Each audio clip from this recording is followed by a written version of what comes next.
This is the 411. Your host, Matt Mike.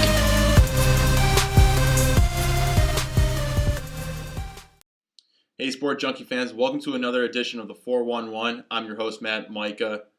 What exciting two games in the first round of the semifinals of the college football playoff. Ohio State trumping Alabama, taking down Goliath. What an upset victory. No one gave the Buckeyes a shot in that game. They come out victorious against the Alabama Crimson Tide, dethroning the SEC. Is the SEC done for? Is it a downfall? Is the SEC going down? Is the Big Ten resurging as a power conference? We'll talk about that in a second. And of course, Oregon just dominating Florida State, dominating the defending national champions. I had a prediction that I thought that was going to be the case. I didn't know they were going to put up that many points. I didn't know it was going to be that much of a blowout. But I knew it was going to be ugly for the Seminoles. They just didn't have the offensive weapons. They didn't have the defensive studs they did last year. They weren't as dominant and just a complete team as they were last year, winning the title. And they had all of their chips out on the line against the Oregon Ducks. They had to do everything they could, and Oregon just came down swinging on them. And when it rains, it pours. A couple turnovers later by the freshman Delvin Cook, who had a tremendous year, by the way, an absolute stud on the offensive side of the ball.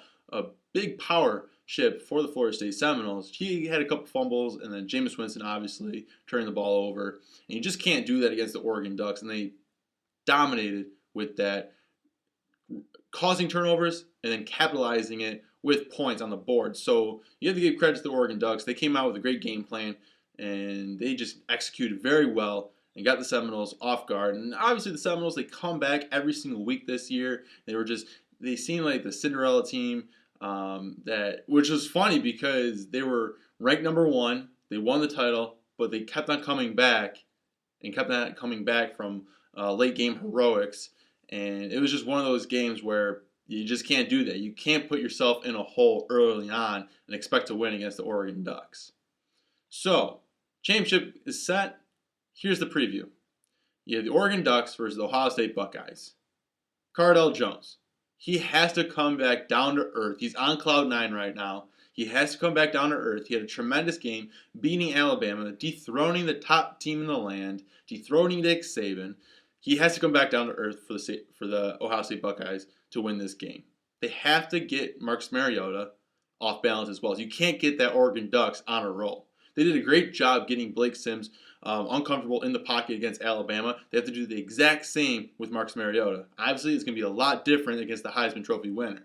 So we'll see what happens with Ohio State. As for the Oregon Ducks, they just got to keep on doing what they're doing. They have to get pressure on Jones. They have to rattle him right from the get-go. And then what they did against Florida State and every other team in the country this year on the regular season, they have to step on the throat and just destroy them and dominate them and give them no hope, no life right from the get-go, right from the first quarter. You have to give Ohio State no chance to come back in this game. You just got to step on the throat. And they have to search for blood. Be sharks in the water, search for blood, and go for the kill when need be in the first quarter. Because Ohio State, they're riding high. They have all the confidence in the world. Yes, they have to come back down to earth, but they have all that confidence. They're just that team that won't go away. They've proven that early on with the Virginia Tech loss. Come back, and they're the underdog in this game. They're the underdog for the entire season. I said that about Florida State a couple seconds ago, being the Cinderella team. Well, Ohio State is the true Cinderella team. No one gave them a shot against Alabama, and they come out swinging, win that game, win by 7. Now they're playing Oregon, so they have a lot of confidence. Oregon, what they need to do, step on the throat, give them no chance, no hope, no life. Now, talking about the SEC, is it the same conference as before? No. No doubt about it. Yes, they're one of the best conferences in the country, if not the best, but they are not what they were. They are weakened. They're weak right now. They don't have the best quarterbacks in the country. They don't have the best defenses in the country. They don't have the best perimeter players in the country. Yes, it's a very strong conference, but it's not what it was.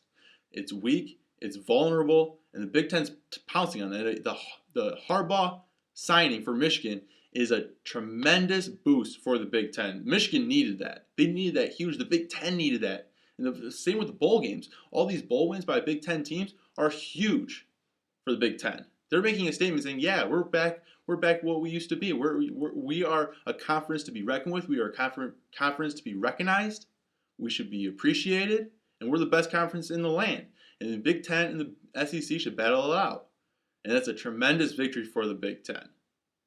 So we'll see what happens in the championship game. We'll see what happens next year between the SEC and the Big Ten.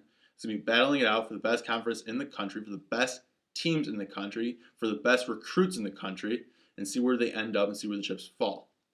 We'll probably be talking about the national championship later on in this week, and leading up to the championship game, we'll get more breakdown of the quarterback play, perimeter play, defensive adjustments, alignments, and we'll talk about that. But tomorrow we'll be talking about the NFL playoffs. A lot to talk about in the NFL right now.